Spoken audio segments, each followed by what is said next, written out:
Hi, my name is Professor Kim Bennell from the Centre for Health, Exercise and Sports Medicine at the University of Melbourne in Australia.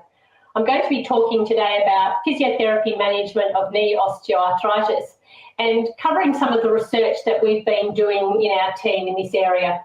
So I know that knee osteoarthritis is a common chronic joint condition. There's no cure as yet, and its prevalence is increasing worldwide because of rising obesity rates and also an ageing population.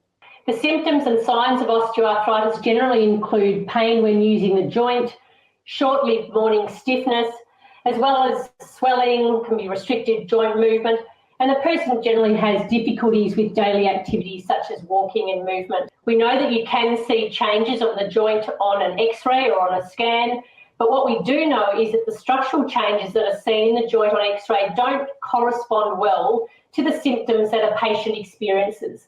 So in some cases, the structural changes may be quite severe, but the person has very little pain and vice versa. And so now that's why it's recommended that a diagnosis of osteoarthritis is made clinically without the need for scans or X-rays.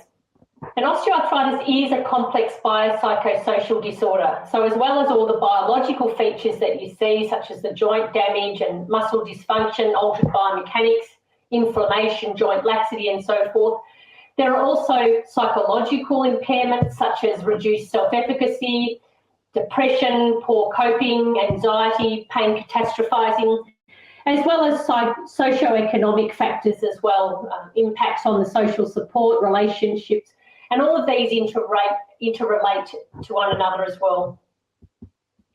We also know that osteoarthritis is a highly variable presentation, so it's not just a disease of the elderly. Certainly it's more common as someone gets older, but it can affect younger people as well, particularly after a joint injury. We also know that not everyone goes on to show progression to more advanced disease. And in fact, really around 2/3 or more will actually show stable symptoms or even decreased symptoms over time. So not everyone is on the pathway to have a joint replacement. Only very few people will have advanced disease that need a joint replacement.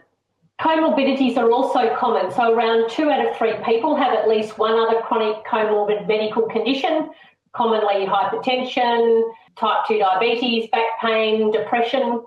Multimorbidity is also frequent, with around 25% of people having 3 or more comorbidities. And people with osteoarthritis are also at an increased risk of death due to cardiovascular disease. So all these put together, what the guidelines recommend is that we take a biopsychosocial, patient-centred approach to management. And we really need to focus on supporting the patient to self-manage their condition rather than doing hands-on treatment. The emphasis in our treatment is on teaching the patient how they can self-manage their own condition.